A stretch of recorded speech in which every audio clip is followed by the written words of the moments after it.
Saudara-saudara, kita tadi sudah mendengar ceramahnya Pak Hari dengan luar biasa. Sampai saya tidak sempat menelan ludah, saking melongo. Dan memang luar biasa sekali, isinya juga hebat. Pada waktu saya membaca topik ini tentang impian, saya kemudian tergelitik pikiran saya. Karena pernah ada satu kisah yang saya pernah baca, mungkin Anda juga pernah baca ini. Ada orang yang kalau tidur mimpi terus berjalan, sonambul istilah. Ada di antara Anda yang punya kebiasaan itu? Ada? Karena ini mau saya kasih resep. Nah, ada begitu dengar mewujudkan impian, langsung keluar cerita itu.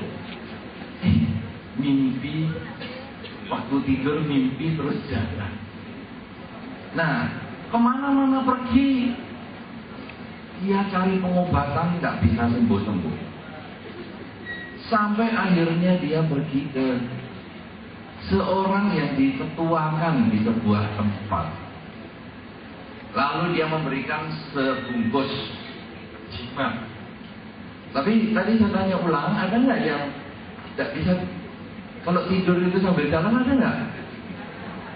Kalau gitu nggak usah saya ceritain aja ya. Ya percuma dong. Nah tapi ya bagaimana? Ceritain aja dah, tanggung. Jadi begini, ini saya kasih jimat. Nanti kalau dia tidur, tebarkan jimat ini di sekitar tempat tidur. Maksudnya di lantai. Wah, kemudian orang ini mengatakan, "Wih, untuk apa ini? Tepung ya? Biar tahu jejaknya pergi kemana?" Bukan. Ini paku payung. Pasti bangun.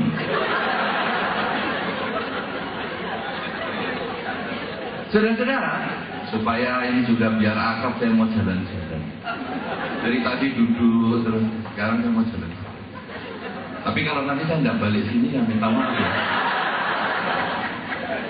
Saudara-saudara, kalau kita membaca di depan, itu adalah cerita tentang bagaimana mewujudkan mimpi atau mencapai impian. Beberapa kali, dan mungkin panitia juga belum bahas, impian ini yang dimaksud impian apa? Apa mimpi buruk? Jadi cara sukses mencapai impian buruk. Karena impian kan kata yang netral. Nah, mimpi yang dimaksud sini tentu maksudnya adalah cita-cita, harapan, tapi karena mungkin orang itu mau menghebohkan, disebut mimpi. Dan mimpi yang dimaksud di sini tentu adalah mimpi-mimpi yang baik, bukan mimpi-mimpi yang buruk. Mimpi-mimpi yang baik itu ya mimpi yang segitiga, mimpi yang segi empat, segi banyak, dan seterusnya. Mimpi yang tak bersegi ya nggak usah lah diceritakan di sini. Saudara-saudara, memang di dalam kehidupan ini kita punya banyak keinginan, kita punya banyak harapan yang tadi dikatakan secara heboh sebagai keinginan. Tetapi tentu seperti yang tadi Pak Hari katakan, semua membutuhkan usaha atau perjuangan.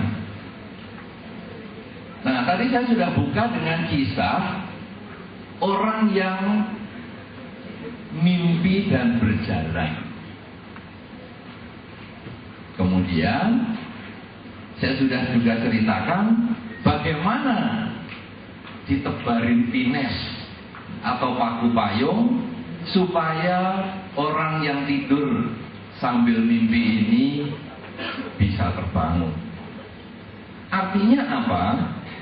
Kita boleh saja ingin mencari kesuksesan kesuksesan untuk mencapai impian kita, tetapi harus kita sadari impian yang wajar, impian yang memang layak untuk diwujudkan. Wah, pokoknya saya mimpi indah, mimpi itu kan, tapi buktinya juga bisa mimpi pengen terbang, akhirnya juga bisa terbang. Ya, ada sebagian yang begitu. Sampai akhirnya orang yang mimpi terbang itu menggunakan pakaian Superman. Kemudian dia terjun dari apartemen lantai 8. Dan memang dia bisa terbang untuk beberapa detik, tapi mendaratnya sayang sekali kepala duluan. Nah, saudara-saudara, artinya mimpi kita ini memang perlu kita sesuaikan. Dengan apa? Dengan, kalau saya lebih menyarankan, kalau Anda kan kita ingin mencapai impian. Anda semua pernah mimpi? Pernah? Jangan sampai ngomong tidak pernah mimpi. Karena kalau Anda tidak pernah mimpi itu sesungguhnya Anda hanya lupa Anda mimpi apa. Tetapi sesungguhnya kita semua setiap tidur kira-kira ada 1000 mimpi. Karena itu kalau Anda tidak lupa, di beberapa tahun yang lalu saya kira beberapa di antara Anda sekarang juga masih ingat atau masih menyimpan buku 1001 mimpi.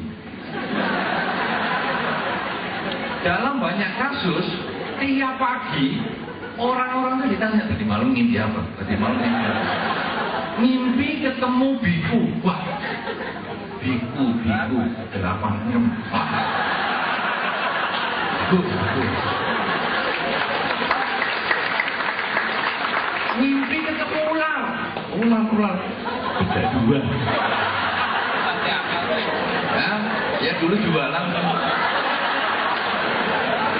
Nah, saudara-saudara, sehingga ada beberapa di antara Anda itu yang nyimpen sampai sekarang. Di situ di buku itu disebutkan buku 1001 mimpi. Tapi diperkirakan ada sekitar 1000 mimpi tiap hari atau tiap kali kita tidur nyenyak. Karena itu kalau Anda mau tahu bagaimana waktu Anda mimpi atau pasangan hidup Anda mimpi, lihat matanya. Waktu merem, matanya itu sedikit goyang-goyang. Sekalian lihat bibirnya. Goyang-goyang nggak? Mau monyong-monyong gitu nggak? Mungkin dia ngimpi pergi ke kebun binatang atau macam apa dan ketemu, loh kok mirip kan? Terus monyong gitu. Nggak bisa. Nah, jadi itu adalah salah satu tanda mimpi. Jadi ada beberapa orang mengatakan, kamu pura-pura tidur ya? Buktinya matamu goyang-goyang kok. Bukan, itu dia sedang mimpi. Kira-kira ada 1000 mimpi. Kenapa? Karena impian kita itu sebetulnya adalah keinginan-keinginan, kebanyakan adalah keinginan yang tersimpan, yang tidak sampai terwujud. Nah, itu nanti waktu malam ngimpi. Seperti sekarang Anda duduk di sini, kepengen misalnya makan di sebelah. Wah, tadi sudah lihat di sebelah, kepingin ke sana, tapi acara sudah mulai. Itu nanti kan sudah tersimpan di dalam pikiran Anda. Waktu malam ngimpi pesta di sana, semua teman-teman ini diajak ke sana. Sayang cuma mimpi. Coba kalau sesungguhnya kan kita happy diajak semua ke situ. Nah, saudara-saudara, itu adalah salah satu cerita tentang mimpi. Tetapi yang saya maksudkan di sini adalah kalau kita mau mewujudkan mimpi itu terjadi pada diri kita, nomor satu kita harus mempunyai satu gambaran. Karena mungkin istilah mimpi ini terlalu tinggi, yaitu harapan atau cita-cita itu harus sesuai dengan apa yang kita inginkan. Kalau tadi misalnya Pak Hari, dia belajar apa tadi? Jurusan komputer, ya. Karena dia mimpinya kalau di komputer itu tidak akan ngomong sama siapa-siapa. Padahal dia belum tahu bahwa sekarang ini sudah ada webcam. Dan kita bisa ber-YM toh. Beberapa orang mengajak saya, ayo Bate pakai YM. Wah, berbahaya ini. Kalau pas ada masalah tertentu, wah repot ini. Nah, jadi kita sekarang ternyata di depan komputer itu juga kelihatan muka dan bisa ceramah. Kemarin ada satu kesempatan saya juga sempat bertelewicara, jadi ceramah damai radio di daerah Medan, tapi dengan telepon saja. Itu juga bisa. Jadi ternyata kita nih walaupun tidak kelihatan siapapun juga bisa ceramah. Nah, ketika tadi Pak Hari mengatakan mengambil jurusan komputer, karena merasa wah sulit ini ngomong di depan umum pada waktu itu.